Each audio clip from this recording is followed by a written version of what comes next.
अरे साहिब, प्लीज़ कुछ करो ना। जब से आपने गले लगाए हैं तब से मेरे जज्बातों में भूचाल सा आ गया है। प्लीज़ साहिब, जल्दी से कुछ कीजिए ना।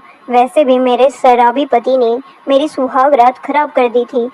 वह इतनी शराब पीकर आया था कि 1 मिनट में ही आउट हो गया था और खरगटे मारकर सो गया था। अरे कमला रानी, तू फिक्र मत कर, मैं कुछ करता हूँ। जितना तू मचल रही है उससे कहीं ज़्यादा तड़प तो मेरे अंदर है। तुझे पाने की, देखना इस बार तेरी सुहाग रात यादगार बनाऊंगा। मैंने अपने दिमाग के घोड़े दौड़ाना शुरू कर दिया और जल्दी से अपनी पत्नी और बच्चों का टिकट कटवा कर, वैसे भी मैंने उन दिनों बच्चों की स्कूल की छुट्टियां चल रही थी तो मैंने अपनी पत्नी को उसके मायके भेज दिया और कमला रानी से फ़ोन करके कहा कि तू सुबह जल्दी आ जाना। मेरी बीवी बच्चे सब अपने नाना के घर गए हैं। कमला रानी तो सुबह सवेरे आ गई। इस वक्त उसने पीली साड़ी बांध रखी थी और माथे पर काली बिंदी लगा रखी थी। पीली साड़ी में कमला रानी खूबसूरत मुखी का फूल लग रही थी और आते ही मुझे गले लगा लिया। साहिब, आपकी कमला, आपकी दासी हाजिर है। आपकी सेवा में जो चाहे वो करो। आज मुझे अपनी बाहों में संभालना। साहिब, उसके गोरे चेहरे पर आज एक अलग ही चमक दिखाई दे रही थी और वह आज पूरी मस्ती के मूड में थी।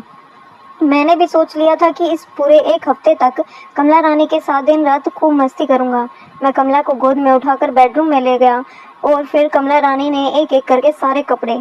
हेलो दोस्तों, स्वागत है आप सभी का हमारी एक और रोमांचक कहानी में। उम्मीद करती हूँ कि आपको यह कहानी बेहद पसंद आएगी।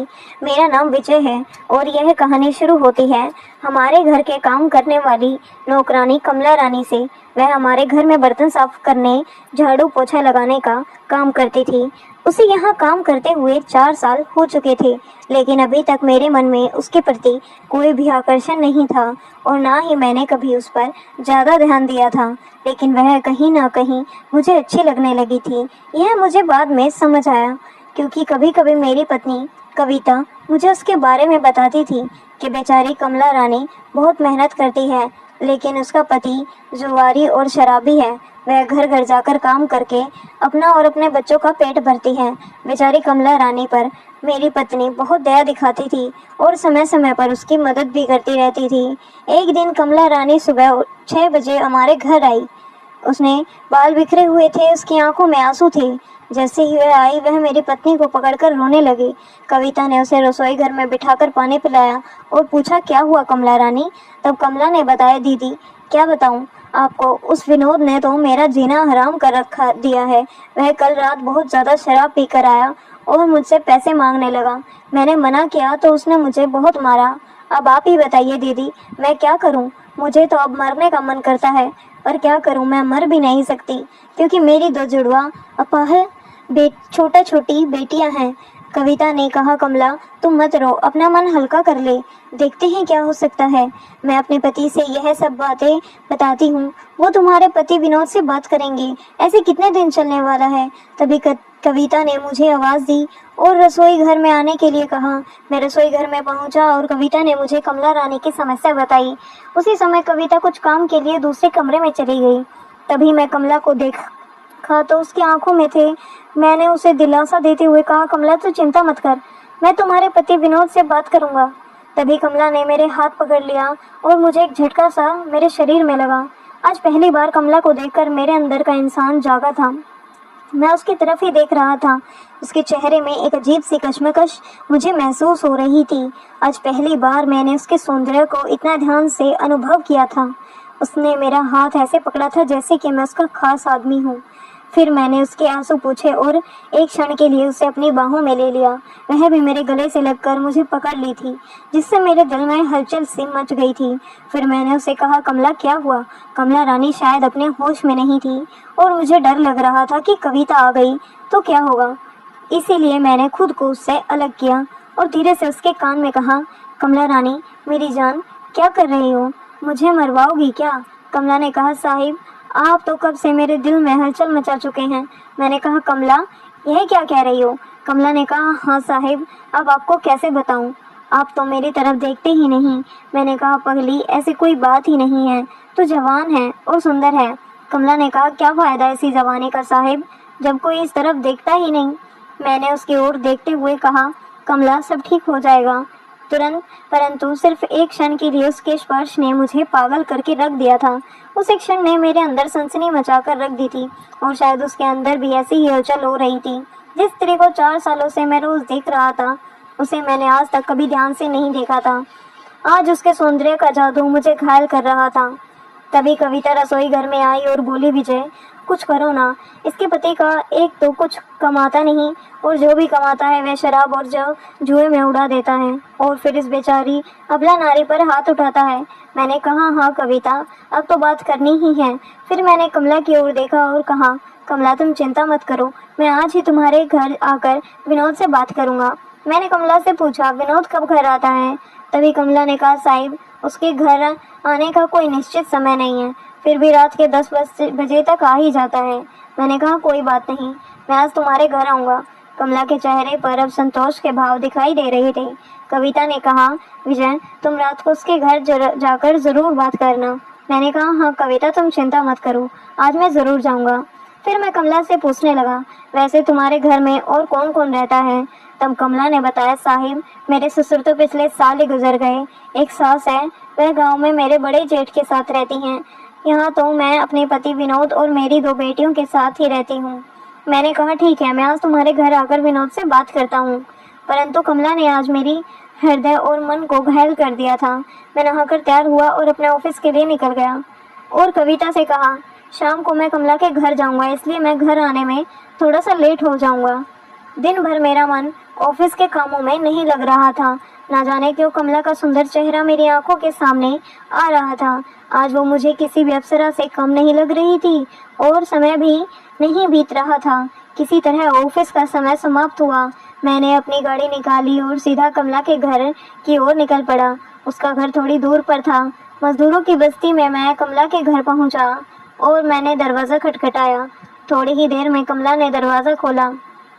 कमला को देखकर मेरा मन बहुत उत्सुक हो गया। जो कमला सुबह मुझे बिल्कुल मुरझाई हुई सी लग रही थी, वह परी जैसी लग रही थी। उसके हल्के लाल रंग की साड़ी पहनी थी, माथे पर बिंदी, होठों पर लिपस्टिक मानो कह उठा रही थी, आओ मेरे हीरो, कब से तुम्हारा इंतज़ार कर रही हूँ। कमला बोली, साहिब आप आ गए, मुझे पता था कि आप ज़रूर आएंगे। फिर उसने मुझे अंदर बुलाया और पास की खाट पर बैठने का इशारा किया और फिर मेरे लिए पानी लाई। मैं पास की खाट पर बैठ गया। मेरी नज़र अब भी कमला पर ही थी और उसने भी मेरी नज़र को पहचान लिया था। वह मेरे सामने नीचे स्टूल पर बैठ गई और हम दोनों की नज़रें एक दूसरे में उलझी हुई थी। शायद इस एक दिन में मेरे और कमला के बीच का पर्दा खत्म हो गया था। मैंने कमला से कहा, एक बात पूछूं, क्या सच में तुम्हें मैं पसंद था? तब कमला ने कहा, साहिब एक स्त्री क्या करेगी, जब उसका पति शराबी हो उसे तो आप जैसे आदमी ही पसंद आएंगे ना। आप कितने शांत और हंसमुख हैं। कविता दीदी मुझे आपके बारे में सब कुछ बताती हैं। दीदी को आप जैसा प्यार करने वाला पति मिला है और मुझे ऐसा शराबी जो हमेशा नशे में रहता है, रात में शराब पीकर आता है और 1 मिनट में ही आउट हो जाता है और मैं हमेशा ऐसे बेचैन रह जाती हूँ साहिब। फिर मैंने कहा, कमला एक बात पूछूं, बुरा तो नहीं लगेगा? कमला ने कहा, हाँ साहिब पूछ लीजिए, आप क्या बुरा मानना। मैंने थोड़ा हिचकिचाते हुए कहा, कमला तुम। फिर कमला ने कहा, बोलिए ना साहिब, रुक क्यों गए? आप तो शर्मा रहे हो, बेझिझक होकर बोलिए, जो भी कुछ बोलना है। अब मेरी और आपका बिल्कुल खुला खाता है, बेझिझक बोलिए साहिब। फिर मैंने कहा, ठीक है कमला, मुझे जानना है क्या तुमने कभी और किसी के साथ रिश्ता बनाया है? कमला ने कहा, साहिब अब आपसे क्या छुपाऊं, हाँ मेरी मौसी का बेटा है सुरेश के साथ। कभी कभी मेरा पति तो 1 नंबर का शराबी है, उसने मेरी सुहागरात भी खराब कर दी थी। उस दिन उसने इतनी शराब पी थी कि मुझे उससे नफरत होने लगी थी। मेरी माँ ने मुझे शराबी के गले बांध दिया। सुहागरात को थोड़ा सा होश में आया, 1 मिनट भी नहीं टिक पाया, ना मुझसे बातें की और ना ही ठीक से प्यार किया। साहिब मैं तो उस दिन से ही बेचैन हूँ। हाँ कभी कभी मेरी मौसी का बेटा सुरेश जब शहर आता है तो मेरे पास आता है। अब आप ही बताइए, एक औरत की भी कुछ इच्छाएं होती हैं, उसका भी मन करता है कि कोई उसके सौंदर्य की तारीफ करे, उसे अच्छा कहे, उसे सुंदर कहे और उससे प्यार करे, उसे स्वर्ग का आनंद दे। मैं बस यही इच्छा करती हूँ, इससे मेरी क्या गलती साहिब, आप ही बताइए। मैंने कहा, हाँ कमला रानी तुम सही कह रही हो, एक औरत को भी अपनी इच्छाएं पूरी करने का पूरा अधिकार है। कमला ने अपने मौसी के बेटे के साथ का प्रसंग मुझे बताया। वह कहानी मैं आपको बाद में सुनाऊंगा। फिर कमला ने कहा, साहिब अब सुरेश की भी शादी हो चुकी है, वह भी कम ही आते हैं, तो आप ही बताइए साहिब कि मैं अपनी इच्छाओं को कैसे पूरी करूं। साहिब मैं तो अब आपके प्यार में पागल हो गई हूं। जब से मैंने आपको यहाँ काम करना शुरू किया तब से मैं आप पर मरती हूँ, लेकिन आपने तो कभी मुझे ठीक से देखा भी नहीं। साहिब आज सुबह से जब से आपने आपको गले लगाया है, मुझे नहीं पता क्यों हर जगह सिर्फ आप ही आप नजर आ रहे हो। मैंने भी कहा कमला, शायद मैं भी आज तक तुम्हारी सुंदरता को ठीक से देख नहीं पाया। तुम मेरी कविता से भी ज्यादा सुंदर लगती हो। कमला हंसकर बोली, साहिब दीदी और मुझ में 9 साल का फर्क है। अब तक कमला और मैं काफी करीब आ गए थे और वह मुझसे बेधड़क बातें कर रही थी और मैं कमला दोनों एक दूसरे को देख रहे थे। इधर उधर की बातें करने के बाद कमला ने कहा, साहिब अब चाय पियोगे क्या? मैंने कहा, कमला तुम इतने प्यार से कह रही हो तो पिला ही दो। कमला ने कहा, साहिब मैं भी बना कर लाती हूँ। कमला के घर में 2 ही कमरे थे, एक जिसमें मैं बैठा हुआ था और दूसरा जिसमें घर बनाया हुआ था। वो उठकर चाय बनाने के लिए चली गई। वैसे तो वह सामने ही दिख रही थी। मैंने भी मन ही मन सोचा कि क्यों ना थोड़ा सा छेड़खानी कर लूं। बैठकर रसोई में उसके पीछे जाकर खड़ा हो गया, लेकिन फिर विचार आया कि यह समय ठीक नहीं है। उसका पति आ सकता है और अभी यह संभव नहीं हो पाएगा, क्योंकि उसके घर में 2 बेटियां भी थी जो फिलहाल तो अभी छुट्टी थी। लेकिन मैंने अपना इरादा बदल दिया। सिर्फ यही सोचकर मैंने कमला को खुद से दूर किया, अपने कपड़े ठीक किए और फिर बाहर आ गया। कमला ने कहा, साहिब क्या हुआ? मैंने कहा, कुछ नहीं कमला, यह सब इतनी जल्दी हो रहा है इसलिए मुझे अच्छा नहीं लग रहा और यह समय ठीक भी नहीं है। कमला ने कहा, साहिब आपने तो मेरे अंदर का ज्वाला को और ज्यादा भड़का दिया है। मैंने कहा, कमला मेरी जान अभी सही समय नहीं है, कोई भी आ सकता है, तुम चिंता मत करो, मैं कुछ इंतजाम करती हूँ। फिर मैं बोला, कमला मेरी जान अब तुम मेरी हो, तुम्हारे साथ पूरा अच्छे से वक्त गुजार लूंगा। अच्छा अब चाहे तो पिला दो, मुझे बहुत देर हो गई है और तुम्हारा शराबी पति आता ही होगा। कमला ने कहा, साहिब अब मैं आपकी ही हूँ, आप जहाँ बुलाओगे मैं वहाँ आ जाऊंगी, तब मैं आपकी दासी हूँ। इतना कहकर वह चाय लाने चली गई। चाय पीते समय उसका पति विनोद घर आया। रोज की तरह उसने शराब पी रखी थी। जैसे उसने मुझे देखा उसका थोड़ा नशा उतर गया। विनोद हाथ जोड़कर बोला, साहिब क्या हुआ है, आज आप यहाँ पर कैसे? मैंने कहा, विनोद मुझे तुम्हारी शिकायत मिली है कि तुम रोज शराब पीकर आते हो और फिर कमला को मारते हो।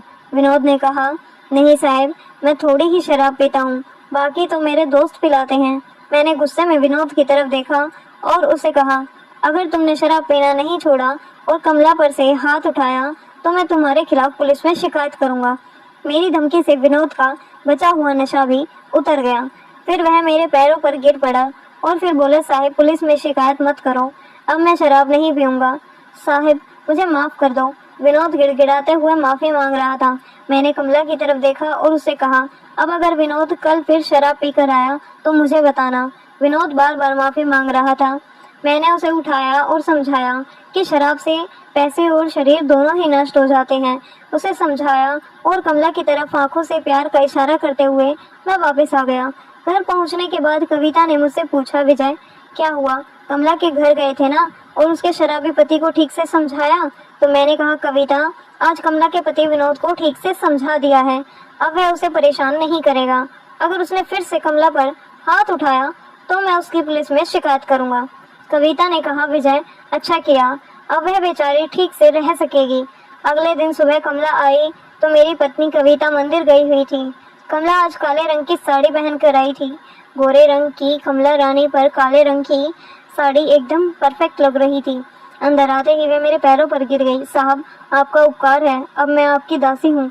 मैंने कमला को उठाया और कहा, नहीं कमला रानी, तुम मेरी दासी नहीं हो, तुम तो मेरी प्यारी रानी हो, मेरी जान हो। उसका स्पर्श ऐसा था जैसे कोई अप्सरा मेरे गले लग रही हो। मैंने कमला से कहा, ठीक है, अब कविता को उसके मैके भेजने का कुछ बंदोबस्त करते हैं। उन दिनों बच्चों के स्कूल की छुट्टियां लगी हुई थी। कविता मुझसे कहने लगी, 1 हफ्ते के लिए मैं मम्मी पापा से मिलकर आती हूँ, बहुत दिन हो गए हैं। मैंने तुरंत ही हाँ कर दिया। अगले ही दिन मैंने कविता को दोनों बच्चों के टिकट निकल दिए। उसी दिन कविता और मेरे दोनों बच्चे अपने नाना नानी से मिलने गांव चले गए। अब मुझे कमला के साथ समय बिताने का पूरा मौका मिल गया था। मैंने उसी दिन कमला से फ़ोन पर बात की, कमला डार्लिंग कल से हम दोनों 1 हफ्ते तक खूब मज़े करेंगे।